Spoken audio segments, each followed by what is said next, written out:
Dear students, today we are going to start new topic of chapter 6 increasing and decreasing function। तो पहले इसकी definition समझते हैं, फिर इस पर बेस्ड क्वेश्चन करवाएंगे आपको और exercise.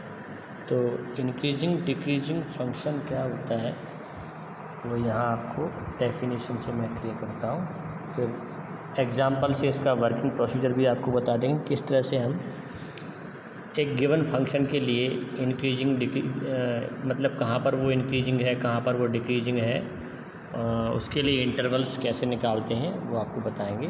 Number line method use करके करते हैं ऐसा। सपोज़ कर लो हमारे पास कोई इंटरवल है आई, मतलब आई यहाँ पर एक ओपन इंटरवल मैंने ऐसा बता दिया, उसको मैंने आई से रिप्रेजेंट किया है। It is interval. Open interval A B is represented by capital I. Let I be an open interval contained in the domain of a real valued function। कोई रियल वैल्यूड फंक्शन है और उसके domain को contain करता है ना, domain में contain है ना। then f is said to be increasing। अब ये टर्मिनोलॉजी पर ध्यान देना है। इंक्रीजिंग वर्ड आएगा, स्ट्रिक्टली इंक्रीजिंग वर्ड आएगा, फिर मैं आपको समझाता हूँ। इंक्रीजिंग वैसे तो क्लियर है, अगर कोई फंक्शन सीधे इंक्रीज होता जा रहा है, मतलब एक मोटे तौर पर बताएं आपको कि जैसे जैसे x वेरिएबल की वैल्यू इंक्रीज होती जा रही है, फंक्शन की वैल्यू भी इंक्रीज होती जा रही है, f(x) भी इंक्रीज होता जा रहा है ना। या फिर x डिक्रीज़ हो रहा है, वेरिएबल की वैल्यू डिक्रीज़ हो रही है तो फंक्शन की वैल्यू भी डिक्रीज़ हो रही है, तो फिर उस फंक्शन को इंक्रीजिंग स्ट्रिक्टली इंक्रीजिंग फंक्शन बोलते हैं, ठीक है। और अगर इसका उल्टा हो रहा है, मतलब वेरिएबल की वैल्यू तो इंक्रीज़ हो रही है ना, x की वैल्यू इंक्रीज हो रही है, लेकिन फंक्शन की जो आउटपुट है, वैल्यू ऑफ फंक्शन है, वो डिक्रीज होती जा रही है, तो फंक्शन डिक्रीजिंग हो जाता है।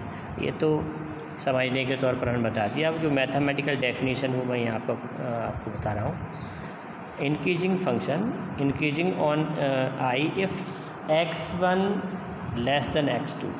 ये x1 x2 ये जो दो पॉइंट लिए मैंने, ये ओपन इंटरवल ए बी के बीच में ही कोई दो पॉइंट है ना, between A B x1 x2 belongs to open interval A B. ये ध्यान रखना है, ये x1 x2 belongs to open interval A B and the relation between x1 and x2 is x1 is less than x2। ये भी देखा हमने कि x1 x2 ए बी को बिलोंग करते हैं और उन दोनों में से एक छोटा एक बड़ा है, x1 is less than x2, ठीक है। तो अब अगर हम x1 पर फंक्शन की वैल्यू की बात करें तो हम उसको f ऑफ x1 से रिप्रेजेंट करेंगे, और फंक्शन की value at x equal to मतलब फंक्शन की जो वैल्यू है x2 पर, उसको f ऑफ x2 से रिप्रेजेंट करेंगे।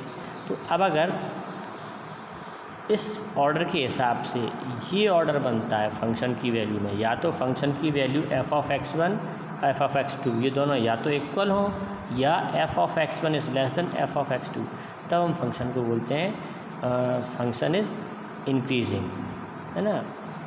तो उस इंटरवल में फंक्शन इंक्रीजिंग होगा।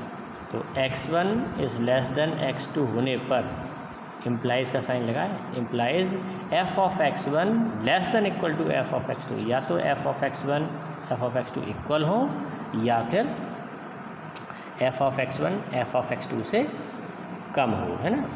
तो x1 x2 open interval A B को बिलोंग करते हैं, और x1 पर x इक्वल टू x1 पर जो वैल्यू ऑफ फंक्शन है वो f ऑफ x1 है, और x इक्वल टू x2 पर फंक्शन की वैल्यू f ऑफ x2, तो उनमें ऐसा रिलेशन आ जाए। लेकिन अगर बात करें स्ट्रिक्टली इंक्रीजिंग की, स्ट्रिक्टली इंक्रीजिंग से मतलब ये है कि सेम यही रहे, x1 is less than x2, लेकिन क्या हो यहाँ पर ये लेस देन इक्वल टू का साइन ना होकर केवल और केवल क्या हो, लेस देन, मतलब इक्वल ना हो सीधे। तो जैसे जैसे फंक्शन की वैल्यू इंक्रीज होती आएगी x1 की वैल्यू के साथ में, अब ये डायग्राम अभी हम आपको और बताएंगे अभी इसमें, तो डायग्राम से और ये चीज़ क्लियर हो जाएगी, ठीक है आपको। तो for all x1 x2 belongs to I मतलब वो जो हमने इंटरवल लिया है x1 x2 को बिलोंग करते हैं, वो है ना, वही बताया है।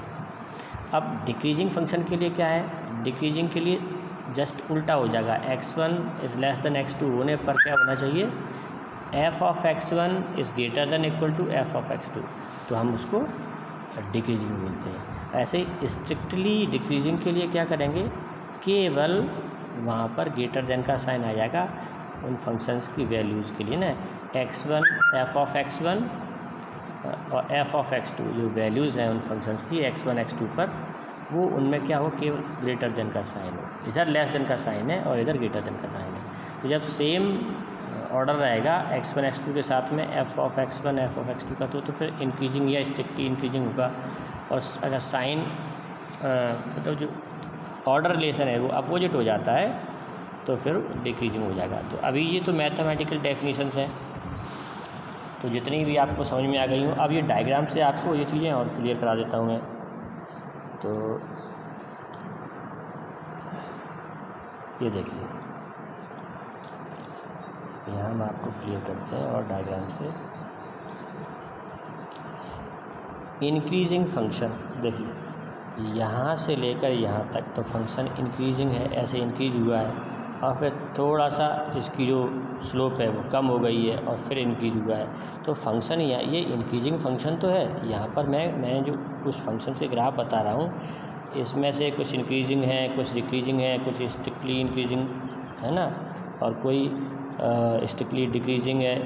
तो सारे फंक्शंस इंक्रीजिंग डिक्रीजिंग या स्ट्रिक्टली इंक्रीजिंग स्ट्रिक्टली डिक्रीजिंग नहीं होते। कुछ फंक्शंस ऐसे भी होते हैं जो ना तो इंक्रीजिंग है और ना ही डिक्रीजिंग फंक्शन है। तो कब ऐसा होगा वो हम आपको यहाँ बताते हैं। इंक्रीजिंग फंक्शन आप समझ रहे हैं कि वो पहले मैं आपको ये बताता हूँ स्ट्रिक्टली इंक्रीजिंग। स्ट्रिक्टली इंक्रीजिंग में क्या है, सीधे ग्राफ इंक्रीज होता जाता है। सपोज़ कर लो कि ये पॉइंट ए है और ये पॉइंट बी है और इनके बीच में ये दो पॉइंट हैं x1 x2। तो यहाँ x1 और x2 में अगर हम रिलेशन देखें, अगर x1 is less than x2 और वहाँ पर फंक्शन की जो वैल्यू है ना, ये f ऑफ x1 हो जाएगी और ये f ऑफ x2 हो जाएगी। तो इनमें वही ऑर्डर रिलेशन होगा जो x1 x2 में है, ठीक है। तो जब फंक्शन x की वैल्यू इंक्रीज होने के साथ साथ फंक्शन की वैल्यू भी इंक्रीज होती जा रही है, तो फंक्शन इंक्रीजिंग है, स्ट्रिक्टली इंक्रीजिंग है, ठीक है। यहाँ क्या है, इंक्रीजिंग वर्ड लिखा हुआ है इंक्रीजिंग फंक्शन, तब वो क्या रहा है कि यहाँ से यहाँ तक तो स्ट्रिक्टली इंक्रीजिंग है, फिर यहाँ से यहाँ तक थोड़ा कांस्टेंट सा दिख रहा है ना, और फिर यहाँ स्ट्रिक्टली इंक्रीजिंग है। तो अगर हम ओवरऑल देखें तो फंक्शन इंक्रीज तो हो रहा है, लेकिन एक जो इसका जो एफिशिएंसी है इसकी इंक्रीज होने की, वो सब जगह एक जैसी नहीं है। तो फिर यहाँ केवल इंक्रीजिंग वर्ड तो यूज़ करेंगे, लेकिन स्ट्रिक्टली इंक्रीजिंग वर्ड यूज़ नहीं करेंगे। सेम यहाँ पर डिक्रीजिंग के लिए भी है। ये फंक्शन x की वैल्यू जैसे जैसे इंक्रीज हो रही है, फंक्शन की वैल्यू डिक्रीज होती जा रही है। अब यहाँ ये देख रहे हैं आप, ये फंक्शन यहाँ डिक्रीज हुआ, फिर थोड़ा सा इसका जो डिक्रीजिंग का एफिशिएंसी है वो कम हो गई, फिर ज़्यादा एकदम से डिक्रीज हुआ। तो ये डिक्रीजिंग फंक्शन तो है, लेकिन स्ट्रिक्टली डिक्रीजिंग नहीं है, ठीक है। तो स्ट्रिक्टली डिक्रीजिंग फंक्शन x की वैल्यू के साथ, जैसे जैसे x की वैल्यू जिस रेट के साथ डिक्रीज हो रही है, वैसे वैसे फंक्शन, जैसे x की वैल्यू डिक्रीज हो रही है उसी हिसाब से फंक्शन की जो वैल्यू है वो उसी एक रेट के साथ में, उसी एफिशिएंसी के साथ में डिक्रीज होती जाती है। तो अब ये फंक्शन यहाँ देख रहे हैं आप, ये ना तो इंक्रीजिंग है और ना ही डिक्रीजिंग है, क्योंकि कहीं इस इंटरवल में यहाँ से यहाँ तक इंक्रीज हुआ, फिर यहाँ से डिक्रीज हुआ, फिर इंक्रीज हुआ। तो ऐसे फंक्शन को जो कहीं अगर हम इस पूरे इंटरवल में देखें तो ये फंक्शन इस पूरे इंटरवल में यहाँ से लेकर यहाँ तक ना तो इंक्रीजिंग है और ना ही डिक्रीजिंग, क्योंकि कुछ जगह पर वो इंक्रीज हो रहा है, कुछ जगह पर डिक्रीज हो रहा है।